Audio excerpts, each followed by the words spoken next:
Hello दोस्तों, स्वागत है आप लोग का हमारे YouTube channel Mithilesh smart study में। तो दोस्तों जो हम लोग जो हम लोग दोस्तों लूसेंट का दोस्तों समान विज्ञान के जो क्वेश्चन हम लोग देख रहे थे दोस्तों, उसका जो पार्ट टू क्या दोस्तों जो ये पार्ट टू आज की वीडियो में हम लोग कवर करेंगे। पार्ट टू यानी 101 से लेके 101 से लेके 200 तक का प्रश्न इसमें हम लोग वीडियो में कवर करेंगे दोस्तों। तो ये दोस्तों शुरू करते हैं बिना समय गवाते के लिए। क्या है कि मानव क्या दोस्तों कि मानव शरीर में सबसे छोटी हड्डी कौन सी होती है, वो होता है दोस्तों ये स्टेपिस होता है दोस्तों। मानव शरीर की सबसे बड़ी हड्डी कौन होता है, वो फीमर कौन होता है दोस्तों, फीमर होता है। बैक्स क्या दोस्तों, बैक्स मानव शरीर में कुल कितनी हड्डियां होती है, तो बैक्स में 206 हड्डियां होती है दोस्तों। मानव क्या दोस्तों, मानव शरीर में रक्त का शुद्धिकरण कौन सा किस अंग करता है दोस्तों, वो वृक्क यानी कि किडनी करता है दोस्तों। रक्त का तरल भाग को क्या कहते हैं दोस्तों, रक्त तरल भाग को प्लाज्मा कहा जाता है दोस्तों। अगला प्रश्न है कि रक्त क्या दोस्तों कि रक्त का थका जाने में कौन सा सहायक होता है, तो प्लेटलेट वो जो सहायक होता है। रक्त क्या दोस्तों ऑक्सीजन में क्या दोस्तों शरीर में ऑक्सीजन का परिवहन कौन करता है दोस्तों, ये हीमोग्लोबिन करता है दोस्तों। शोषण की किस क्रिया क्या दोस्तों, शोषण की क्रिया मुख्य किस अंग में होती है, तो फेफड़े में होती है वो। मानव शरीर में गैस का आदान प्रदान कहाँ होती है, वो वायु कोष्ठ यानी कि एल्वियोली में होता है दोस्तों वो। पाचन की शुरुआत कहाँ से होती है, तो मुख से होता है। कहाँ से होता है, मुख से होता है दोस्तों वो। अगला प्रश्न है कि लार में क्या दोस्तों कि लार में पाए जाने वाले एंजाइम कौन सा होता है दोस्तों, टाइलिन एंजाइम जिसको हम लोग सेलिब्लिक या एमाइलेज भी कहते हैं दोस्तों। प्रोटीन का पाचन मुख्यतः कहाँ होती है, तो अमाशय में होता है दोस्तों वो। पित्त रस कहाँ बनता है दोस्तों, वो यकृत में बनता है। और पित्त रस का संग्रह कहाँ होता है, यानी कि पित्ताशय में होता है दोस्तों। इंसुलिन हार्मोन किस ग्रंथि से निकलता है दोस्तों, वो अग्नाशय से निकलता है। अगला प्रश्न है कि इंसुलिन क्या दोस्तों कि इंसुलिन की कमी से कौन सा रोग होता है दोस्तों, वो मधुमेह रोग होता है। थायरॉक्सिन हार्मोन की थायरॉक्सिन हार्मोन किस ग्रंथि से निकलती है दोस्तों, वो थायराइड ग्रंथि से निकलता है। आयोडीन की कमी से कौन सा रोग होता है दोस्तों, वो घेघा रोग होता है दोस्तों। शरीर की वृद्धि में कौन सा हार्मोन महत्वपूर्ण भूमिका करता है दोस्तों, वो वृद्धि हार्मोन होता है दोस्तों। मास्टर ग्रंथि किसे कहते हैं दोस्तों, तो पीयूष ग्रंथि को दोस्तों मास्टर ग्रंथि भी कहा जाता है। अगला प्रश्न है कि मस्तिष्क क्या दोस्तों कि मानव मस्तिष्क का सबसे बड़ा भाग कौन सा है दोस्तों, वो परम मस्तिष्क है दोस्तों वो। मानव शरीर का संतुलन बनाए रखने वाला मस्तिष्क का भाग कौन सा है दोस्तों, वो अनुमस्तिष्क है दोस्तों, तो अनुमस्तिष्क है। प्रतिवर्ती क्रिया का नियंत्रण मुख्य कहाँ होती है दोस्तों, तो मेरुरज्जु में होता है वो। तंत्रिका तंत्र की संरचना एवं क्रियात्मक इकाई को क्या कहते हैं दोस्तों, तो न्यूसिक कहते हैं, न्यूरॉन कहते हैं दोस्तों। आंख क्या दोस्तों, आंख में प्रकाश संवेदी परत कौन सी होती है दोस्तों, रेटिना कौन होता है, वो रेटिना होता है दोस्तों वो। अगला प्रश्न है कि आंख क्या दोस्तों कि आंख का रंग किस भाग के कारण निर्धारित होता है दोस्तों, आइरिस भाग के कारण जो निर्धारित होता है। कान क्या दोस्तों, कान का कौन सा भाग सुनने में प्रमुख भूमिका निभाती है, वो कर्ण कर्ण व्रत कौन दोस्तों, कर्ण व्रत जो है सुनने में महत्वपूर्ण भूमिका निभाती है। शरीर में गंध का अनुभव किस इंद्रियों से होता है दोस्तों, नाक से होता है वो दोस्तों। स्वाद का अनुभव किस अंग से होता है दोस्तों, जीभ से होता है दोस्तों वो। त्वचा में स्पर्श का अनुभव किस द्वारा होता है दोस्तों, संवेदी तंत्रिका तंत्र के द्वारा होता है दोस्तों वो। अगला प्रश्न है कि विटामिन ए क्या दोस्तों कि विटामिन ए की कमी से कौन सा रोग होता है, तो विटामिन ए की कमी से दोस्तों रतौंधी रोग होता है। विटामिन बी वन की कमी से कौन सा रोग होता है, तो विटामिन बी वन की कमी से दोस्तों बेरी रोग होता है। और विटामिन सी की कमी से दोस्तों ये स्कर्वी नामक रोग होता है। और विटामिन डी की कमी से दोस्तों ये रिकेट्स रोग क्या दोस्तों, रिकेट्स रोग होता है। अगला प्रश्न है कि विटामिन के क्या दोस्तों कि विटामिन के का प्रमुख कार्य क्या होता है, तो विटामिन के का दोस्तों रक्त का थका जाने में सहायक होता है दोस्तों ये। विटामिन सी का रासायनिक नाम क्या है दोस्तों, एस्कॉर्बिक अम्ल हो जाएगा दोस्तों ये। विटामिन डी किस नाम से जाना जाता है, तो सनसाइन विटामिन के नाम से भी जाना जाता है दोस्तों। विटामिन बी 12 में कौन सा तत्व होता है, तो कोबाल्ट तत्व होता है दोस्तों ये। और विटामिन के रक्त निर्माण क्या दोस्तों, रक्त के निर्माण कौन सा तत्व खनिज आवश्यक होता है, तो वो लोहा कौन सा दोस्तों, वो लोहा होता है। अगला प्रश्न है कि हड्डियों क्या दोस्तों कि हड्डी और दांतों के लिए कौन सा खनिज महत्वपूर्ण होता है, तो वो कैल्शियम होता है दोस्तों ये। अगर प्रश्न कि मलेरिया किस परजीवी के कारण होता है दोस्तों, ये प्लाज्मोडियम परजीवी के कारण होता है दोस्तों ये। मलेरिया के दोस्तों मलेरिया का वाहक कौन होता है दोस्तों, मादा एनफ्लूएंजा मच्छर ये वाहक होता है। डेंगू का वाहक कौन होता है दोस्तों, ये एनडीज क्या दोस्तों, एनडीडी मच्छर होता है दोस्तों वो। क्षय रोग क्या दोस्तों, टीबी किस जीवाणु से होता है दोस्तों, माइक्रोबैक्टीरिया ट्यूबरकुलोसिस के द्वारा होता है ये जीवाणु से होता है दोस्तों टीबी रोग। अगला प्रश्न है कि हैजा क्या दोस्तों कि हैजा किस जीवाणु के कारण होता है दोस्तों, ये बीजो के ब्रियोजी कॉलोनी के द्वारा होता है दोस्तों। टाइफाइड की जीवाणु से होता है दोस्तों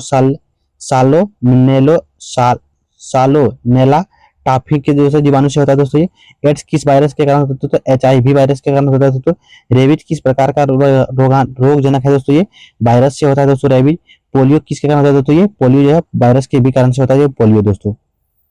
अगला प्रश्न है कि चेचक का टीका क्या दोस्तों कि चेचक का टीका किसने विकसित किया, तो एडवर्ड जेनर ने किया था दोस्तों ये। पौधों में क्या दोस्तों कि पौधों में भोजन का परिवहन किस ऊतक द्वारा होता है दोस्तों, ये फ्लोएम ऊतक के द्वारा होता है दोस्तों। ये जल में कहते हैं पौधों में जल का परिवहन किस ऊतक द्वारा होता है, तो जाइलम के ऊतक द्वारा होता है दोस्तों। ये पौधों में गैस का आदान प्रदान किससे होता है दोस्तों, ये रंध्र से होता है दोस्तों। पौधों में वाष्प उत्सर्जन किससे संबंधित है, वो जल की हानि से होता है दोस्तों वो। अगला प्रश्न है कि प्रकाश संश्लेषण क्या दोस्तों, कि प्रकाश संश्लेषण में कौन सी गैस प्रयुक्त होती है दोस्तों, कार्बन डाइऑक्साइड प्रयुक्त होती है दोस्तों। प्रकाश संश्लेषण में कौन सी गैस निकलती है दोस्तों, वो ऑक्सीजन गैस निकलती है। पौधों में रंग हरा किस वर्ण के कारण होता है दोस्तों, क्लोरोफिल के कारण होता है। बीज क्या दोस्तों, बीज के अंकुरण के लिए प्रमुख आवश्यक चीज कौन सी क्या होती है, क्या शामिल होते हैं, जल, ऑक्सीजन और उचित तापमान होता है दोस्तों। ये पौधों में वृद्धि के लिए कौन सा हार्मोन महत्वपूर्ण होती है, वो ऑक्सीजन क्या दोस्तों, ऑक्सीजन हार्मोन दोस्तों महत्वपूर्ण होती है। अगला प्रश्न है कि फलों को पकाने में कौन सा हार्मोन सहायक होता है दोस्तों, एथिलीन हार्मोन जो सहायक होता है। अम्ल और क्षार की अभिक्रिया क्या कहते हैं दोस्तों, इसे उदासीकरण अभिक्रिया कहते हैं। अम्ल नीले लिटमस को किस रंग में बदलता है दोस्तों, लाल में बदल देता है। और क्षार लिटमस किस रंग में बदल देता है तो नीले में बदल देता है दोस्तों। अगला सावित्री क्या दोस्तों, सर्वात्रिक सूचक का उपयोग किसे किया जाता है तो पीएच, यानी कि पीएच ज्ञात करने के लिए किया जाता है दोस्तों ये।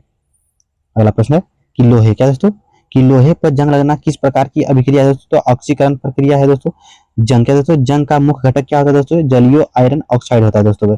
एलपीजी में मुख्य कौन सी गैस होती है दोस्तों, प्रोपेन और ब्यूटेन गैस होती है दोस्तों। सीएनजी मुख्य किसका घटक है दोस्तों, मीथेन का घटक है दोस्तों वो। प्राकृतिक गैस मुख्य किसका घटक है दोस्तों, ये मीथेन का घटक है दोस्तों। अगला प्रश्न है कि हीरा क्या दोस्तों, कि हीरा और ग्रेफाइट किस तत्व के अपरूप है दोस्तों, ये कार्बन का अपरूप है दोस्तों।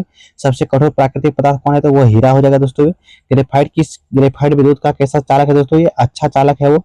परमाणु क्या दोस्तों, कार्बन का परमाणु क्रमांक कितना होता है तो वो 6 होता है।